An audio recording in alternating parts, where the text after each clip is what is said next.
दोस्तों इस वीडियो में हम सीखेंगे आदित्य बिरला कैपिटल पर पर्सनल लोन के लिए कैसे अप्लाई करते हैं। आदित्य बिरला इंडिया का एक ट्रस्टेड कंपनी है। आप यहाँ पे लोन अप्लाई करते हैं तो 50,000 से लेकर 40 लाख तक का एक बड़ा लोन ले सकते हैं। और आदित्य बिरला के बारे में कहा जाता है कि यहाँ पे जब लोन अप्लाई करते हैं तो काफी कम इंटरेस्ट पे आपको लोन मिलता है। तो इस वीडियो में हम देखेंगे कि इस पर लोन के लिए हम कैसे अप्लाई कर सकते हैं और मेरे को अगर अप्रूवल मिलता है तो मेरे पर कितना इंटरेस्ट लगाया जा रहा है। तो सभी चीजें हम बिल्कुल न्यू प्रोसेस में बिल्कुल डिटेल में सीखेंगे। तो आदित्य बिरला कैपिटल पर लोन अप्लाई करने का लिंक मैं वीडियो के डिस्क्रिप्शन में दे दिया हूं, आप उस पर क्लिक करेंगे तो यहाँ पर देखिए सबसे पहले मोबाइल नंबर डालने का ऑप्शन आएगा। तो यहाँ पे आप अपना मोबाइल नंबर डालेंगे, टर्म एंड कंडीशन को एक्सेप्ट करेंगे और गेट ओटीपी पर क्लिक करेंगे। उसके बाद हमारे नंबर पर 6 अंक का ओटीपी आएगा। तो ओटीपी यहाँ पे डाल करके सबमिट करना होता है। तो यहाँ पे ओटीपी डालेंगे और वेरीफाई पर क्लिक करेंगे। अब वेरीफाई पर क्लिक करेंगे तो कुछ इस तरीके का इंटरफेस आएगा और यहाँ पर देखिए सबसे पहले हमें बेसिक डिटेल एंटर करना होगा। यहाँ पर देखिए बताया जाता है कि आपके पास आधार कार्ड और पैन कार्ड होना चाहिए, तभी आप यहाँ पे लोन के लिए अप्लाई कर सकते हैं। तो यहाँ पर देखिए आदित्य बिरला एक ट्रस्टेड और बड़ा कंपनी है इंडिया का। तो यहाँ पे जब आप लोन अप्लाई करते हैं तो सभी डॉक्यूमेंट आपका प्रॉपर होना चाहिए, तभी यहाँ पे लोन मिलेगा। और यहाँ पे लोन अप्लाई करने के लिए यहाँ पर देखिए कुछ स्टेप है जो कि आपको कंप्लीट करना होगा। तो 1 स्टेप 2 3 4 और चौथे स्टेप में ये पैसा आपके बैंक में ट्रांसफर कर दिया जाता है। तो सबसे पहले हमसे बेसिक डिटेल मांगा जाता है। तो बेसिक डिटेल में सबसे पहले यहाँ पे पूछा जाएगा क्या आप पर्सनल लोन अप्लाई करते हैं या फिर प्रोफेशनल, मतलब किसी बिजनेस पर्पस के लिए लोन अप्लाई कर रहे हैं। तो जैसे एग्जांपल मानिए कि अगर मैं पर्सनल यहाँ पे लोन अप्लाई करता हूँ, वैसे यहाँ पे ज्यादातर लोग जब लोन अप्लाई करते हैं तो वो बिजनेस पर्पस के लिए ही लोन अप्लाई करते हैं, लेकिन यहाँ पे मैं पर्सनल चूज करूँ तो सबसे पहले पैन कार्ड नंबर मांगा जाएगा। तो यहाँ पे आप अपना पैन कार्ड नंबर डालेंगे, जो भी आपके पैन कार्ड पे नेम है उस नेम को यहाँ पे डालेंगे। उसके बाद हमसे जेंडर पूछा जाएगा, तो यहाँ पे मेल या फिर फीमेल चूज करेंगे। यहाँ पे date of birth, marital status में बताएंगे, अगर आप शादीशुदा हैं तो मैरिड, नहीं तो सिंगल। यहाँ पे पर्सनल ईमेल आईडी, यहाँ पे कम्युनिकेशन एड्रेस, मतलब जहाँ पे आप रहते हैं वो एड्रेस यहाँ पे डालेंगे। यहाँ पे कम्युनिकेशन पिन कोड, जहाँ पे आप रहते हैं उस एरिया का पिन कोड। उसके बाद नीचे आएंगे तो यहाँ पे सिटी, स्टेट, उसके बाद इन दोनों में आपको टिक मार्क लगाना है। उसके बाद प्रोसीड पर क्लिक करेंगे। अब प्रोसीड पर क्लिक करेंगे तो यहाँ पे हमें और भी कुछ डिटेल देना होगा। तो यहाँ पर देखिए सबसे पहले हमसे पूछा जाता है कि आप क्या करते हैं।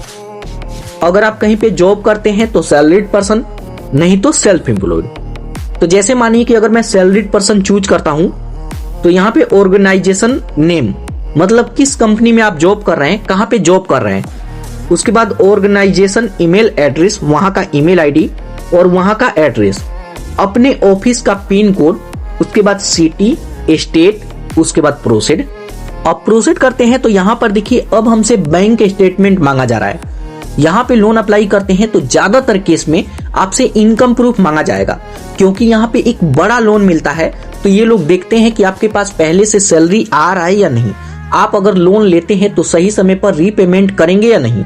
तो यहाँ पर देखिए अगर आपको वाकई पैसों का जरूरत है, कोई बिजनेस करना चाहते हैं, तो ध्यान रखिएगा कि कोई भी आपको काम हो, जरूरी काम हो, तभी आप लोन लें। तो यहाँ पे अब हमसे बैंक स्टेटमेंट मांगा जा रहा है। तो यहाँ पे बैंक स्टेटमेंट अपलोड करने के लिए देखिए कई ऑप्शन है। आप ओटीपी के थ्रू भी वेरीफाई कर सकते हैं या फिर 6 मंथ का बैंक स्टेटमेंट अपलोड कर सकते हैं। तो यहाँ पे ओटीपी के थ्रू करना काफी इजी है। तो सबसे पहले यहाँ पे आप अपना बैंक अकाउंट का नेम सर्च करेंगे। तो जैसे मानिए कि अगर मेरा अकाउंट HDFC बैंक में होता है तो मैं यहाँ पे सर्च करूंगा। उसके बाद इस पर क्लिक करेंगे। उसके बाद आपके नंबर पर एक ओटीपी आएगा, मतलब बैंक के साथ जो भी नंबर लिंक होगा उस पर एक ओटीपी आएगा और ओटीपी डाल करके सबमिट करेंगे तो यहाँ पे बैंक स्टेटमेंट ऑटोमेटिक ही अपलोड हो जाता है। तो चलिए मैं बैंक स्टेटमेंट अपलोड करता हूँ। अब बैंक स्टेटमेंट अपलोड करेंगे तो यहाँ पर देखिए ये प्रोसेस में चला जाएगा। यहाँ पे आपको कुछ समय तक वेट करना है। अब कुछ समय तक वेट करते हैं। उसके बाद यहाँ पे देख सकते हैं कॉन्ग्रेचुलेसन, और यहाँ पर देखिए हमारे लिए 2 लाख तक का अप्रूवल दिया जा रहा है। तो यहाँ पर देखिए 40 लाख तक का लोन आपको मिल सकता है, लेकिन ये डिपेंड करेगा आपके सिबिल स्कोर पे। अगर आपका सिबिल स्कोर काफी अच्छा है तो आप एक बड़ा लोन भी ले सकते हैं। तो यहाँ पर देखिए, जैसे मेरे केस में मैं जिनका लोन अप्लाई कर रहा हूँ उनके लिए पूरे 2 लाख तक का अप्रूवल दिया जा रहा है। और यहाँ पे बताया जा रहा है कि आप इसमें 50,000 से लेकर 2 लाख के बीच में जितना भी पैसा लेना चाहते हैं उसको खुद से चूज कीजिए। ये जरूरी नहीं है कि 2 लाख का अप्रूवल मिला है तो ये 2 लाख मेरे को पूरा लेना पड़ेगा। मैं यहाँ पे 50,000 से लेकर 2 लाख के बीच में अमाउंट चूज कर सकता हूँ। यहाँ पे लोन का टेनर है, आप 24 मंथ के लिए लेंगे, 36 मंथ के लिए या फिर 60 मंथ के लिए। तो जैसे एग्जाम्पल मानिए कि अगर किसी को 2 लाख रुपए का जरूरत होता है तो नीचे देखिए यहाँ पे सभी डिटेल है जिसमें हमें बताया गया है कि अगर आप 2 लाख तक का लोन लेते हैं तो ये 60 महीने के लिए अगर लेते हैं तो आपका EMI बनेगा 4,917 रुपया और यहाँ पे प्रोसेसिंग फीस 4,000 रुपया कट किया जाएगा। इसका मतलब 2% का प्रोसेसिंग फीस लग रहा है। और यहाँ पे लोन एप्लीकेशन नंबर, जब आप लोन अप्लाई कर लेते हैं तो इसी नंबर से लोन को आप ट्रैक कर सकते हैं। यहाँ पे ये 60 मंथ के लिए है। और यहाँ पर देखिए इंटरेस्ट काफी इंपॉर्टेंट है, जो कि यहाँ पे 16.5% पे ये लोन हमें मिल रहा है। तो यहाँ पर देखिए, जैसे बताया जाता है कि आदित्य बिरला में आप लोन अप्लाई करते हैं तो काफी कम इंटरेस्ट पे मिलता है, लेकिन यहाँ पे बैंकों से कम नहीं मिलता है। जो पर्सनल एप्लीकेशन है, जो पर्सनल लोन देने वाले एप्लीकेशन है, उससे थोड़ा सा भले ही सस्ता मिलता है लेकिन बैंकों से सस्ता नहीं मिलता है। कई ऐसे बैंक है जहाँ पे 12 से 13% पर भी लोन मिल जाता है, लेकिन फिर भी यहाँ पे 16.5% का लगाया जा रहा है। प्राइवेट कंपनी है तो भी ये बड़ी बात है, क्योंकि पर्सनल लोन पे कई ऐसे एप्लीकेशन है जहाँ पे 40 से 50% पर हमें लोन मिलता है। तो यहाँ तो 16.5% है, तो यहाँ पे तो काफी हद तक ठीक है। तो यहाँ पे अब आपको देखना होगा कि इस पैसे में से कितना तक का लोन लेना चाहते हैं। तो जैसे मान लीजिए कि 2 लाख का लोन है, मैं पूरा अप्लाई करके देखूं तो जस्ट नीचे टर्म एंड कंडीशन को एक्सेप्ट करेंगे और प्रोसीड पर क्लिक करेंगे। उसके बाद यहाँ पे हमसे सेल्फी अपलोड करने के लिए बोला जाएगा। तो यहाँ पे आपको एक सेल्फी अपलोड करना है, तो कैप्चर सेल्फी पर क्लिक करेंगे, कैमरा का परमिशन देंगे और यहाँ पे एक सेल्फी अपलोड करेंगे। उसके बाद अब हम आ जाएंगे KYC वाले पेज पे। यहाँ पे हमें KYC करना होगा। तो सबसे पहले यहाँ पे आप अपना आधार कार्ड नंबर डालेंगे, ये वाला कैप्चा यहाँ पे डालेंगे। उसके बाद नेक्स्ट, आपके आधार कार्ड के साथ जो भी नंबर लिंक होगा उस पर एक OTP आएगा, OTP डाल करके कंटिन्यू पर क्लिक करेंगे। उसके बाद यहाँ पे हमसे सिक्योरिटी पिन मांगेगा।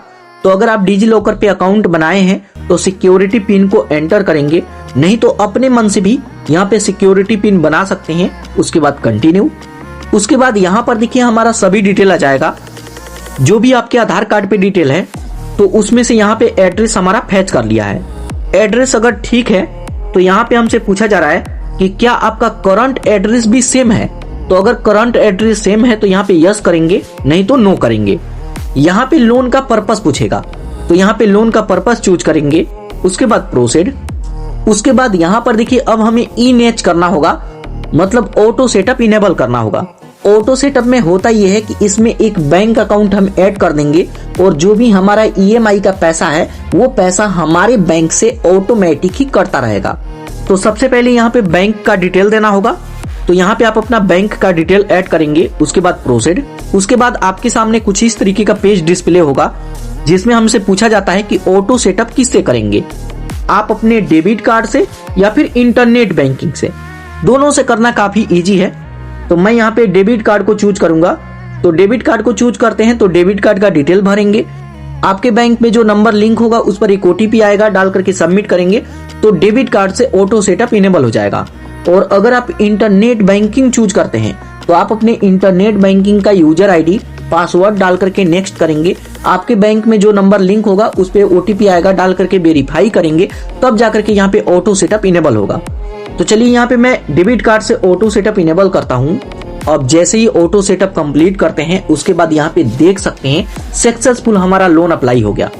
तो यहाँ पे हमारा सक्सेसफुल लोन अप्लाई हो गया। अब आपको कुछ नहीं करना है, अब आपको वेट करना है और कुछ समय तक वेट करते हैं तो जिस बैंक से आप ऑटो सेटअप इनेबल किए हैं उसी में ये पैसा सक्सेसफुल ट्रांसफर कर दिया जाएगा। तो यहाँ पे अब आपको कुछ नहीं करना है, अब आपको वेट करना है और कुछ समय तक वेट करते हैं तो ये पैसा ट्रांसफर कर दिया जाएगा।